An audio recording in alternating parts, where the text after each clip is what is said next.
हा व्हिडिओ बनवण्याचं कारण एवढंच आहे की हिंदूंची जी दयनीय अवस्था झाली आहे त्याला कारण काय, त्याला जबाबदार कोण आहे हे समजून घेणं गरजेचं आहे। कारण जे काय पश्चिम बंगालमध्ये घडते आहे ती परिस्थिती उर्वरित भारतामध्ये अनेक वेळा होऊन गेलेली आहे। हे जे पक्ष आहेत तुष्टीकरण करणारे, लांबून चालन करणारे, यांना आपल्या राजकीय पोळ्या भाजायच्या आहेत, पण यांचे राजकीय उद्दिष्ट समजून घेणं गरजेचं आहे, यांचे मनसुबे उधळून लावणं गरजेचं आहे। मित्रांनो, तुम्हाला काय वाटते? आपले विचार कमेंट बॉक्समध्ये मांडा। माझा व्हिडिओ पूर्ण पहा। मी जे विचार तुमच्यासमोर मांडतोय जागा करण्यासाठी, सावध करण्यासाठी।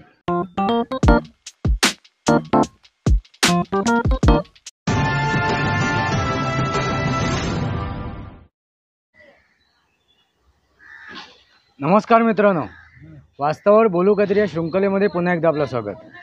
मी आपला मित्र राजेश वासंती साबाजी गिळुसकर। मित्रांनो, सध्या मी रत्नागिरी जिल्ह्यामध्ये वरवडे गावात आहे, तिथून हा व्हिडिओ बनवतोय। हा व्हिडिओ बनवण्याचं कारण एवढंच आहे की हिंदूंची जी दयनीय अवस्था झाली आहे त्याला कारण काय, त्याला जबाबदार कोण आहे हे समजून घेणं गरजेचं आहे। कारण जे काय पश्चिम बंगालमध्ये घडते आहे ती परिस्थिती उर्वरित भारतामध्ये अनेक वेळा होऊन गेलेली आहे। काश्मीरमध्ये होऊन गेलेलं आहे। काश्मीरमध्ये सुद्धा हिंदूंचं जे जेनोसाईड झालं होतं, हत्याकांड झालं होतं, ते आपण विसरू शकत नाही। काश्मीर फाईल, केरळ फाईल, हे तुम्ही चित्रपट पाहिले असतील, पण चित्रपटामध्ये आपण त्या दिवसापुरती चित्रपट पाहिल्यानंतर आपले प्रतिक्रिया देतो आणि आपण विसरतो। मित्रांनो, भारत फाळणीनंतर, भारताच्या स्वातंत्र्यानंतर जी फाळणी झाली त्या फाळणीमध्ये पश्चिम पाकिस्तान आणि पूर्व पाकिस्तान अशी विभागणी केली गेली आणि एक इस्लामिक राष्ट्र तयार झालं पाकिस्तान म्हणून। त्यानंतर एक ते पूर्व पाकिस्तान आहे, त्याला बांगलादेश म्हटलं जाते। पण त्या बांगलादेशमध्ये किंवा पाकिस्तानमध्ये हिंदूंची अवस्था काय आहे, हिंदूंची स्थिती काय आहे, ही जर आपण बघितली तर दैनंदिन परिस्थिती आहे। आणि ह्याला जबाबदार कोण आहे, त्याच्यावर आपण चर्चा करू। पण महत्त्वाची गोष्ट काय आहे, ही परिस्थिती हिंदूंवर का आली, गैरमुसलमानांवरती का आली, हे समजून घेणं गरजेचं आहे। आता पश्चिम बंगालमध्ये जो काय प्रकार घडतोय, वक्फ बोर्डच्या कायद्यामध्ये सुधारणा केल्यानंतर, अमेंडमेंट केल्यानंतर, ज्या प्रकारे वक्फ बोर्डला विरोध म्हणून पश्चिम बंगालमध्ये हिंदूंची हत्या होती आहे, हिंदूंचं जेनोसाईड होती आहे, निर्घुण हत्या केली जाते, हिंदूंच्या वस्तींमध्ये बॉम्बस्फोट केले जात आहेत, सशस्त्र हल्ला केला जातो आहे, ह्याला कारण आहे मुस्लिमांचं तुष्टीकरण, लांबून चालन। ममता बॅनर्जी यांचं सरकार पश्चिम बंगालमध्ये तृणमूल काँग्रेस हे त्याला खतपाणी घालते, म्हणजे राजकीय वरदा असतं। हे जे काही नेते आहेत त्या नेत्या मंडळींच्या वरदा हस्तामुळे ह्या सर्व गोष्टी घडतात। आणि महत्त्वाची गोष्ट काय आहे याच्यात की हिंदूंचं मौन, आणि या मौनाला कारण काय आहे तर हिंदू अनेक जातींमध्ये विभाजित होतो। मग काय होतो, ज्यावेळी हिंदूंना एकत्र येत असते त्यावेळी तो मराठा होतो, तो भंडारी होतो, तो चांभार होतो, तो लोहार होतो, तो गुजराती होतो, तो मारवाडी होतो, राजस्थानी होतो, अनेक जातीमध्ये विभागला जातो, तो यादव होतो। पण ह्या उलट मुसलमानांमध्ये 72 फिरके आहेत, म्हणजे 72 जाती आहेत, ते अशा परिस्थितीमध्ये एकत्र येतात आणि फक्त ते मुसलमान होतात।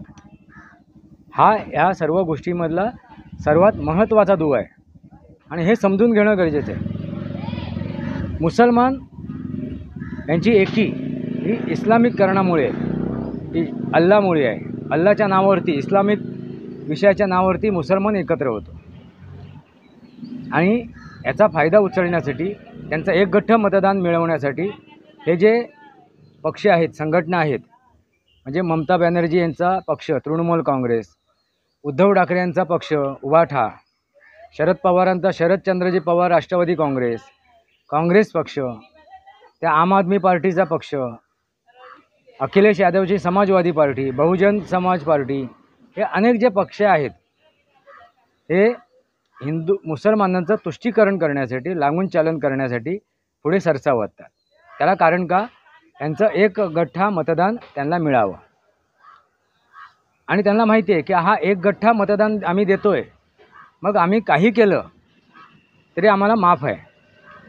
आमच्या विरोधात कुठला पक्ष बोलणार नाही आणि जो पक्ष बोलेल त्यांना आपल्याला मतदान करायचंच नाही. 2024च्या लोकसभेच्या निवडणुकीमध्ये तुम्हाला हे चित्र पाहायला मिळालं असेल. मुसलमानांनी एकत्र येऊन 100% मतदान हे हिंदू विरोधी केलेलं आहे, ना की भारतीय जनता पार्टीला, ना की शिवसेनेला. ते मतदान त्यांनी कशा विरोधात केलं आहे तर हिंदूंच्या विरोधात.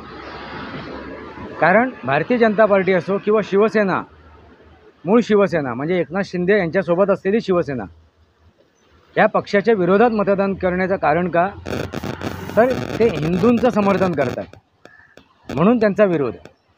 हा विरोध कोणाला आहे, त्या पक्षांना नव्हे, हा विरोध आहे हिंदूंना.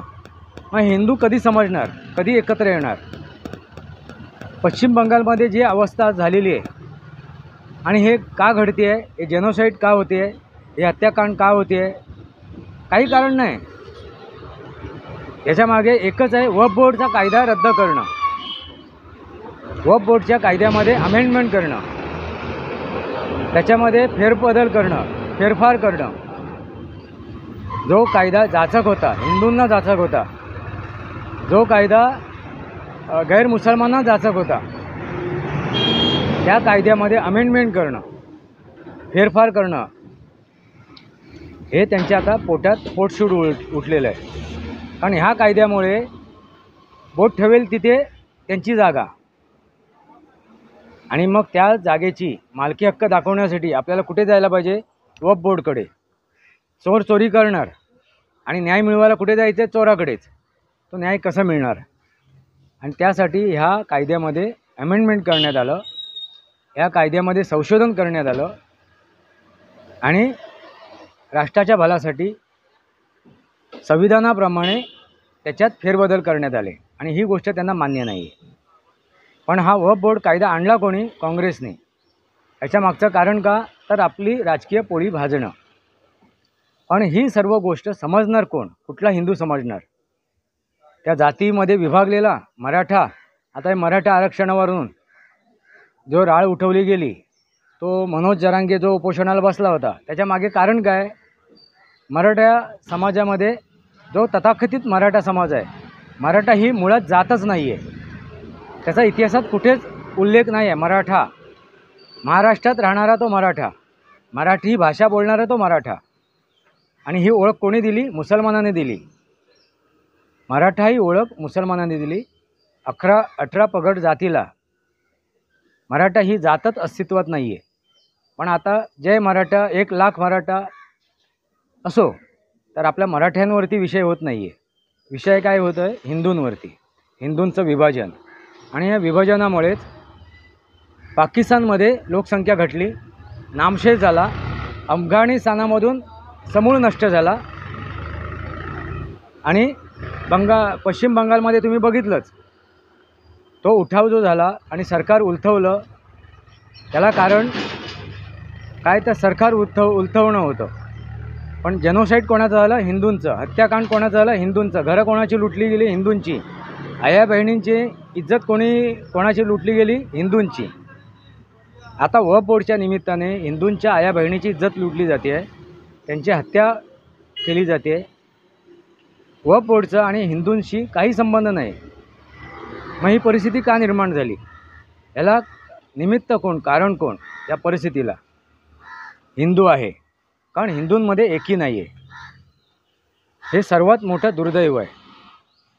त्यामुळे फ्रेंच जे परकीय आक्रमण होते, जर्मन होते, डच होते, ग्रीक होते, मोगलानंतर इंग्रजांनी राज्य केलं, पोर्तुगीज होते, यांनी राज्य का केलं? तर हिंदूंमध्ये एकी नाही. आणि ह्याच जो याचा आहे फायदा या सर्व परकीय आक्रांतांनी उचलला, आणि तोच फायदा आता हे इथले राजकीय नेते उचलत आहेत. मग काँग्रेसचे असो, शरद पवार राष्ट्रवादी असो, अखिलेश यादवचा समाजवादी असो, त्या ममता बॅनर्जीचा तो बहुजन समाज पार्टी असो, किंवा या उद्धव ठाकरेचा उभाटा असो, आम आदमी पार्टीचा तो केजरीवालचा आम आदमी पार्टी असो, हे जे आहेत त्याला हे जे पक्ष आहेत तुष्टीकरण करणारे, लागून चालन करणारे, यांना आपल्या राजकीय पोळ्या भाजायच्या आहेत. पण यांचे राजकीय उद्दिष्ट समजून घेणं गरजेचं आहे. यांचे मनसुबे उधळून लावणं गरजेचं आहे. मित्रांनो, तुम्हाला काय वाटते? आपले विचार कमेंट बॉक्समध्ये मांडा. माझा व्हिडिओ पूर्ण पहा. मी जे विचार तुमच्यासमोर मांडतो आहे जागा करण्यासाठी, सावध करण्यासाठी. अन्यथा पाकिस्तानमध्ये हिंदू संपला, बांगलादेशमधून हिंदू संपला, अफगाणिस्तानमधून हिंदू संपला, आता हे झाले परकीय देश, विदेशी देश. आता भारतामधली आपण हे करू, विचार करू तर काश्मीरमधून हिंदू संपला, हिमाचलमधून हिंदू संपला, मणिपूरमधून हिंदू संपला, केरळामधून सुद्धा हिंदू संपुष्टात येतो आहे. मग आता राहिलेले उरलेले राज्य आहेत त्याच्यामध्ये हीच अवस्था येणार आणि शेवटी ह्या देशाचं इस्लामिकरण होणार. आम्ही सर्वांनी सुनता करून घ्यायचा, बस एवढंच उरलेलं आहे. आणि हा इस्लामिकरण करण्यासाठीच हा कायदा लागू केला गेला होता. वक्फ बोर्ड ते हात ठेवतील, जे बोट दाखवतील, जो हक्क साकवेल तो त्यांची जमीन. मग त्याच्या विरोधात तुम्ही जाऊन लढा, जो मालक आहे त्या जमिनीचा. माझी जागा आहे, माझी जागा वक्फ बोर्डनी बळकवली तर मी न्यायालयात जाऊ शकत नव्हतो. मला कोणाकडे जायला लागायचं? वक्फ बोर्डकडे. ज्यांनी चोरी केली त्याच्याकडे जावं लागायचं न्याय मागायला. आता चोर देणार काय न्याय? तो काय म्हणणार, मी चोरी केली नाही, माझं आहे म्हणून. मग जाणार कुठे? लक्षात घ्या, ही वेळ महाभयंकर आहे. ही जी परिस्थिती आली आहे महाभयानक आहे. मतदार राजा जागा हो, रात्र वैऱ्याची आहे. जे पश्चिम बंगालमध्ये घडते तेच महाराष्ट्रामध्ये सुद्धा घडते, तेच इतर राज्यामध्ये घडते. पण पश्चिम बंगालमध्ये अधिक प्रमाणात घडण्याचं कारण का? तर तिथे जे राज्य आहे ममता बॅनर्जीचं, तृणमूल काँग्रेसचं, ते सरळ सरळ मुसलमानांचं तुष्टीकरण करत आहेत, लागून चालन करत आहेत. त्यामुळे ते डोकी वर करत आहेत आणि मग जशा काय कोंबडी कुत्री कोंबडे बकरे कापतात तसे हिंदूंना कापत आहेत. शेवटी काय, सर तन से जुदा, सर तन से जुदा.